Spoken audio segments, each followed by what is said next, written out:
খুব শান্তভাবে শোনো। এই মুহূর্তে তুমি হয়তো ভেতরে ভেতরে ভেঙে পড়েছো, বাইরের কাউকে বুঝতে দিচ্ছ না, কিন্তু রাতে একা হলেই বুকের ভেতরটা ফাঁকা লাগে। তুমি ভাবছো, আমি কি ওর কাছে আর কোনো দাম রাখি না? ও কি আমাকে একদম ভুলে গেছে? আমি এত চেষ্টা করলাম, আমি এত চেষ্টা করলাম, তবুও কেন আমি গুরুত্ব পেলাম না?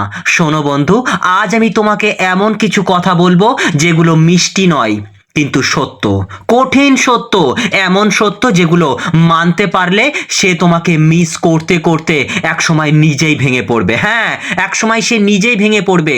আজ আমি তোমাকে প্রেম শেখাতে বসিনি, আজ আমি তোমাকে মানুষের মন কিভাবে কাজ করে সেটা বুঝিয়ে দেব, একদম পুঙ্খানুপুঙ্খ ডিটেলসে বুঝিয়ে দেব। কারণ একটা কথা খুব পরিষ্কার করে বলে দিই তোমাকে, কাউকে বেশি ভালোবাসলে না সে তোমাকে মিস করে না, কাউকে বেশি ধরলে সে দূরে চলে যায়। এই পৃথিবীর সব থেকে বড় মনোবিজ্ঞানী, দার্শনিক এবং প্রেম বিশারদরা একটা জায়গায় এসে একমত: মানুষ অভাবকে ভালোবাসে, উপস্থিতিকে নয়। কি বললাম? মানুষ অভাবকে ভালোবাসে, উপস্থিতিকে নয়।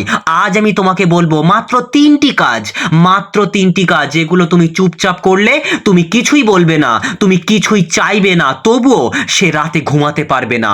হঠাৎ হঠাৎ তোমার কথা মনে পড়বে, নিজের অজান্তেই তোমার প্রোফাইল দেখবে, আর সবচেয়ে ভয়ঙ্কর বিষয়, সে বুঝবে আমি যাকে হারাচ্ছি সে সাধারণ কেউ নয়। শোনো বন্ধু, মন দিয়ে শোনো, এই ভিডিওটা শেষ না করে যেও না, কারণ এটা কোনো গল্প নয়, এটা বাস্তব মানুষের বাস্তব মনস্তত্ত্ব। তো শুরু করি তাহলে। প্রথম কাজ, তুমি প্রমাণ দেওয়া বন্ধ করো। তুমি প্রমাণ দেওয়া বন্ধ করো, একদম পুরোপুরি বন্ধ করে দাও। এই জায়গাটায় 95% মানুষ ধরা খায়। তুমি কি করো জানো? সে দূরে গেলে তুমি বোঝাতে চাও, তুমি প্রমাণ করতে চাও, তুমি দেখাতে চাও আমি কতটা ভালো এবং আমি তোমাকে কতটা গুরুত্ব দিই, আমি তোমাকে কতটা ভালোবাসি। আর ঠিক এইখানেই তুমি হেরে যাও। মনোবিজ্ঞানী কার্ল জং একটা কথা, ভয়ঙ্কর কথা বলেছিলেন: যত বেশি তুমি নিজেকে ব্যাখ্যা করবে, তত বেশি মানুষ তোমার মূল্য কম ধরবে। তাই যে মানুষ নিজের দাম জানে সে কাউকে বোঝাতে যায় না। শোনো বন্ধু, একদম বাস্তব কথা বলি, তুমি যদি সারাক্ষণ কাউকে বোঝাতে থাকো আমি তোমার জন্য এটা করেছি, আমি তোমাকে এত ভালোবাসি, আমার কষ্টটা তুমি বোঝার চেষ্টা করো, তাহলে তার মনের ভেতরে একটা সাবকনসিয়াস মেজাজ চলে যায়। এই মানুষটা আমাকে হারানোর ভয় পাচ্ছে। কি ভাবে? এই মানুষটা আমাকে হারানোর ভয় পাচ্ছে। আর মানুষের মন কি করে জানো? সে যার হারানোর ভয় পায় না তাকে অবহেলা করে, সে যাকে হারানোর ভয় পায় না সে তাকে অবহেলা করে। এটা প্রেমের সমস্যা নয়, এটা মানুষের ইগো আর পাওয়ার গেম। মনোবিজ্ঞান বলে যে বেশি চেষ্টা করে সে নিচে থাকে, আর যে কম চেষ্টা করে সে উপরে থাকে। এটা নিষ্ঠুর শোনালেও এটাই সত্যি বন্ধু, এটাই সত্যি। এখন তুমি কি করবে? আজ থেকে তুমি বোঝানো বন্ধ করবে, তুমি ব্যাখ্যা দেওয়া বন্ধ করবে, তুমি আমি ভালো এটা প্রমাণ করা বন্ধ করবে। কি বললাম? তুমি বোঝানো বন্ধ করবে, তুমি ব্যাখ্যা দেওয়া বন্ধ করবে, আর যে আমি ভালো এটা প্রমাণ করা তুমি বন্ধ করবে। তুমি আর বলবে না আমি তোমার পাশে আছি, আমি বদলে যাব, আমাকে আরেকটা সুযোগ দাও। না বন্ধু, না না না না, একদম চুপ করো, চুপ করো, একদম শান্ত চুপ হয়ে যাও। কারণ তুমি যদি নিজেকে বোঝাতে যাও তাহলে সে ভাববে এ তো আছেই, কিন্তু যেদিন তুমি চুপ করবে সেদিন তার মাথার ভেতরে প্রশ্ন শুরু হয়, আর প্রশ্ন মানুষের মনে আগুন লাগায়। কি বললাম? প্রশ্ন যখন তার মাথায় তৈরি হবে তার মনে আগুন লেগে যাবে। এখানেই রিভার্স সাইকোলজির কাজ করে। কিভাবে শুনবে? রিভার্স সাইকোলজি মানে চালাকি নয়, এটা মানুষের মনের একটা স্বাভাবিক প্রতিক্রিয়া বোঝা। একটা ছোট উদাহরণ দিই তোমাকে, তাহলে পুরো বিষয়টা পরিষ্কার হয়ে যাবে। খেয়াল করে দেখো, যে মানুষটা তোমাকে গুরুত্ব দেয় না তাকে তুমি ভুলতে পারো না, তাই না? যে মানুষটা তোমাকে গুরুত্ব দেয় না তাকে তুমি ভুলতে পারো না। কেন জানো? কারণ তোমার মস্তিষ্ক অসম্পূর্ণতা ঘৃণা করে। তাই সাইকোলজিতে একটা একে বলে হচ্ছে জিঙ্গাং এফেক্ট, মানে যেটা অসম্পূর্ণ সেটাই বারবার মনে আসে। তুমি যখন সারাক্ষণ উপস্থিত থাকো, সব কিছু পরিষ্কার করো, সব বোঝাও, তখন তুমি নিজেকে কমপ্লিট করে দাও। কি বললাম? তখন তুমি নিজেকে কমপ্লিট করে দাও, আর কমপ্লিট জিনিস মানুষ ভুলে যায়। কিন্তু যেদিন তুমি হঠাৎ কম কথা বলো, ব্যাখ্যা না দাও, নিজেকে সরিয়ে নাও, তখন তার মাথার ভেতরে একটা অসম্পূর্ণ গল্প শুরু হয়। ও হঠাৎ ও হঠাৎ এমন কেন হলো? ও কি সত্যিই আর আগের মতো নেই? ও কি আমাকে ছাড়িয়ে যাচ্ছে? আর এই প্রশ্নগুলোই তাকে তোমাকে মিস করায়। একটা কঠিন সত্য এখন বলি, মন দিয়ে শোনো বন্ধু, ভালোবাসা ধরে রাখা যায় না। ভালোবাসা ধরে রাখা যায় না। ভালোবাসা তখনই থাকে যখন চলে যাওয়ার ক্ষমতা থাকে। দার্শনিক এরিক ফ্রম বলেছিলেন, ভালোবাসা মানে কাউকে ধরে রাখা নয়, ভালোবাসা মানে নিজের পূর্ণতা বজায় রাখা। তুমি যদি নিজের জীবন, নিজের সম্মান, নিজের নীরবতা হারিয়ে ফেলো, তাহলে তুমি প্রেমে জয়ী হতে পারবে না, পারবে না, পারবে না। তুমি হয়তো ভাবছো আমি চুপ করলে তো ও একদম চলেই যাবে, চলেই যাবে। আরে যাক না চলে। শোনো বন্ধু, যে মানুষ তোমার অনুপস্থিতিতেও কষ্ট পায় না, তোমার নীরবতায় কোনো প্রশ্ন করে না, তাকে ধরে রাখার কোনো দরকার নেই, তাকে ধরে রাখার কোনো দরকার নেই। কিন্তু বেশিরভাগ ক্ষেত্রেই সত্যিটা উল্টো হয়। সে কষ্ট পায়, সে বুঝতে পারে, কিন্তু তার ইগো তাকে চুপ থাকতে বলে। আর সেখান থেকে শুরু হয় মিস করা। কি বললাম? সেখান থেকে শুরু হয় মিস করা।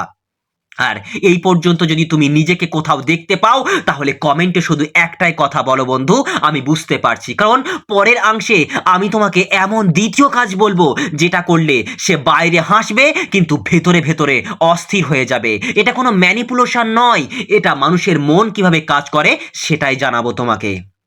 তো দ্বিতীয় কাজ কি করবে? তুমি নিজের জীবনে ফিরে এসো। কি বললাম? তুমি নিজের জীবনে ফিরে এসো। তুমি চুপচাপ ফিরে এসো, কোনো নাটক ছাড়াই। এই জায়গাটা খুব সূক্ষ্ম একটা জায়গা, খুব সূক্ষ্ম। এখানে আসল এখানেই কিন্তু আসল খেলাটাই শুরু হবে। শোনো বন্ধু, মন দিয়ে শোনো। তুমি যখন কষ্ট পাও, তোমার সমস্ত কষ্ট, তোমার সমস্ত ফোকাস কোথায় থাকে জানো? ও কি করছে? ও আমাকে ভুলে গেল নাকি? ও কি অন্য কাউকে পেয়ে গেল? ও কি আমাকে আর আগের মতো ভালোবাসে না? এরকম হাজারো প্রশ্ন তোমার মাথার মধ্যে কিলবিল করতে থাকে। আর এই প্রশ্নগুলোই তোমাকে ভেতর থেকে ছোট করে দেয়। তাই মনোবিজ্ঞানী আলফ্রেড অ্যাডলার বলেছিলেন, মানুষ সবচেয়ে বেশি কষ্ট পায় যখন সে নিজের জীবন ছেড়ে অন্যের জীবনে ঢুকে পড়ে। তুমি যতক্ষণ ওর দিকে তাকিয়ে আছো, ততক্ষণ তুমি নিজের জায়গা হারিয়ে ফেলছো। এখন তুমি কি করবে? আজ থেকে তুমি চুপচাপ নিজের রুটিনে ফিরবে। নিজের কাজ, নিজের পড়াশুনো, নিজের শরীর, নিজের ঘুম সব ঠিক করবে। নিজের জীবনে আবার নিজের গতি ফিরিয়ে আনবে। কিন্তু একটা কথা, খুব গুরুত্বপূর্ণ কথা, দেখানোর জন্য নয়। কি বললাম বন্ধু? দেখানোর জন্য নয়, তাকে দেখানোর জন্য না, প্রমাণ করার জন্য নয়। না কোনো স্টোরি দিয়ে, না কোনো পোস্ট দিয়ে, না কোনো ইঙ্গিত দিয়ে, না কোনো বিভিন্ন বিষয় দিয়ে, কোনোভাবেই তাকে বোঝানোর কোনো, দেখানোর কোনো দরকার নেই। কারণ যে মানুষ দেখানোর জন্য ভালো থাকে, সে ভিতরে ফাঁকা থাকে। কিন্তু যে মানুষ সত্যিই সত্যিই নিজের জীবনে ফিরে আসে, তার ভেতরে একটা শক্তি তৈরি হয়। আর সেই শক্তিটা দূর থেকেও অনুভূত হয়। একটা বাস্তব উদাহরণ দেই, খুব সাধারণ, সিম্পল, কিন্তু তোমার মনে গেঁথে যাবে। ধরো একদিন তুমি যাকে খুব প্রয়োজন মনে করতে, হঠাৎ দেখলে সে তোমাকে আর দরকারই মনে করছে না। কি বললাম? একদিন তুমি যাকে খুব প্রয়োজন মনে করতে, হঠাৎ দেখলে সে তোমাকে আর দরকারই মনে করছে না। তুমি কি করবে তখন? বেশি মেসেজ করবে, বেশি কেয়ার করতে শুরু করবে, বেশি উপস্থিত থাকবে। ফল কি হবে? সে আরো দূরে যাবে, সে আরো দূরে যাবে। কিন্তু যদি উল্টোটা করো, তুমি নিজের কাজে ব্যস্ত থাকবে, তুমি হাসবে, শান্ত থাকবে, আর তুমি আর অভিযোগী মানুষ নও, তুমি কোনো অভিযোগ করবে না। একটা প্রশ্ন, ও কি সত্যিই আমার ওপর নির্ভরশীল ছিল না? এই প্রশ্নটা তার ইগোতে আঘাত করবে। কি বললাম? এই প্রশ্নটাই তার ইগোতে গিয়ে আঘাত করবে যদি তুমি এই কাজগুলো করো। নিজের কাজে ব্যস্ত থাকবে, নিজে হাসবে, শান্ত থাকবে, আর কোনো অভিযোগ করবে না। আর এই প্রশ্নটাই তার ইগোতে আঘাত করবে। আর ইগোতে আঘাত লাগলে মানুষ শান্ত থাকতে পারে না, কোনো দিন শান্ত থাকতে পারে না। এখন এখানে মনোবিজ্ঞান কি বলে শোনো, সাইকোলজি বলে, মানুষ সেই মানুষটার দিকে টান দেয় বা টানে যে নিজের জীবন নিয়ে ব্যস্ত। সে যে মানুষটা নিজের জীবন নিয়ে ব্যস্ত, মানুষ সেই দিকেই কিন্তু টান রাখে। এটাকেই বলা হয় সেলফ ডিটারমাইন্ড পার্সোনালিটি। কি বললাম?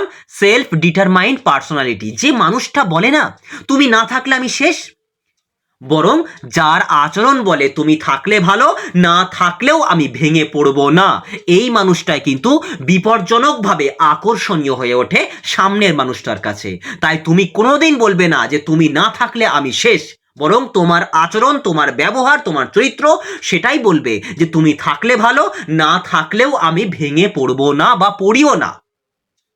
ব্যাস, কাজ নম্বর তৃতীয়, মানে তৃতীয় কাজ, এটাই কিন্তু শেষ এবং গুরুত্বপূর্ণ ভাইটাল কাজ, কিন্তু তুমি তাকে মানসিক জায়গা দাও, শাস্তি হিসেবে না, সম্মান হিসেবে। এই তৃতীয় কাজটা কিন্তু সবচেয়ে গভীর কাজ। অনেকে ভাবে ইগনোর করব মানে শাস্তি দেব, ইগনোর করব আর তাকে শাস্তি দেব। না বন্ধু, না, ইগনোর মানে শাস্তি নয়, ইগনোর মানে তুমি নিজের সম্মান বাঁচাও। দার্শনিক নিটসে বলেছিলেন যে মানুষ নিজেকে সম্মান করতে শেখে, সে আর কাউকে ভিক্ষা করে না বা কারোর কাছে ভিক্ষা চায় না। তাই তুমি আর কারো মনোযোগের ভিখারি হবে না, তুমি আর কারো মনোযোগের ভিখারি হবে না। তুমি কি করবে? মেসেজ আসলে সঙ্গে সঙ্গে রিপ্লাই করবে না, কথা হলে আগের মতো সব খুলে বলবে না, নিজেকে আর অতিরিক্ত অ্যাভেলেবেল বানাবে না, কিন্তু রূঢ় হবে না, মানে একদম কর্কশ হয়ে যাবে না, অহংকারী হবে না, নাটক করবে না, একদম শান্ত, ভদ্র আর সংযত মানুষ হবে। এই নীরব ভদ্রতা মানুষকে পাগল করে দেয়। কঠিন সত্য এখানে শোনো বন্ধু, মানুষ কাঁদে তখনই যখন সে বুঝতে পারে যাকে সে অবহেলা করেছিল সে আর আগের জায়গায় নেই। মনোবিজ্ঞান বলে মানুষ ক্ষতি বুঝতে পারে দেরিতে, কিন্তু বুঝলে গভীরভাবে ভেঙে যায়। তুমি যদি আজ নিজেকে সরিয়ে নাও, সে আজ না বুঝলেও একদিন বুঝবেই বুঝবে, একদিন বুঝলেও বুঝবে, বুঝবেই। কারণ তোমার অ্যাবসেন্স তাকে কমফোর্ট ভেঙে দেবে, তার যে কমফোর্ট জোন ছিল সেটাকে ভেঙে দেবে, তোমার অনুপস্থিতি তার কমফোর্ট জোনকে ভেঙে দেবে। তাই শোনো বন্ধু, এই তিনটে কাজ করলে, এই তিনটে কাজ করলে, যে তুমি ওকে নিয়ন্ত্রণ করছো না, তুমি খেলছো না, তুমি ম্যানুপুলেশন করছো না, তুমি শুধু নিজের জায়গায় ফিরে যাচ্ছ। আর আশ্চর্য ব্যাপার জানো, যেদিন তুমি সত্যিই নিজের জায়গায় ফিরে যাও সেদিনই মানুষ তোমাকে মিস করতে শুরু করবে। কারণ মানুষ সেই মানুষটাকেই মিস করে যে নিজেকে হারিয়ে ফেলে না। আজ তুমি যদি এই ভিডিওটা একদম, মানে কি বলবো, এই ভিডিওটা থেকে একটা কথা মনে রেখো বন্ধু, তাহলে সেটা হোক, আমি কাউকে আমার জীবনের কেন্দ্র বানাবো না। ব্যাস, এই ভিডিওটা থেকে তুমি এই একটা কথাই মনে রাখো, আমি কাউকে আমার জীবনের কেন্দ্র বানাবো না। যেদিন তুমি এটা মনে এবং প্রাণে মানবে, বিশ্বাস করবে, সেদিনই তুমি আর দুর্বল থাকবে না, সেদিনই তুমি আর ভিখারি থাকবে না, সেদিনই তুমি আলাদা হয়ে উঠবে। আর আলাদা মানুষকেই মানুষ হারাতে ভয় পায়। যদি আজকের কথাগুলি তোমার বুকের ভেতরে একটু হলেও নড়াচড়া করে, তাহলে কমেন্টে শুধু লেখো, আমি আজ একটা সত্য বুঝেছি, আমি আজ একটা সত্য বুঝেছি। ব্যাস, এই কমেন্টটাই তুমি লেখো। আর হ্যাঁ, নিজেকে ছোট করে কাউকে বড় করো না, নিজেকে ছোট করে কাউকে বড় করো না, কারণ যে নিজেকে সম্মান করে একদিন সবাই তাকে সম্মান করতে বাধ্য হয়। সো ভিডিওটি তোমাদের কেমন লাগলো অবশ্যই কিন্তু কমেন্টে জানিও।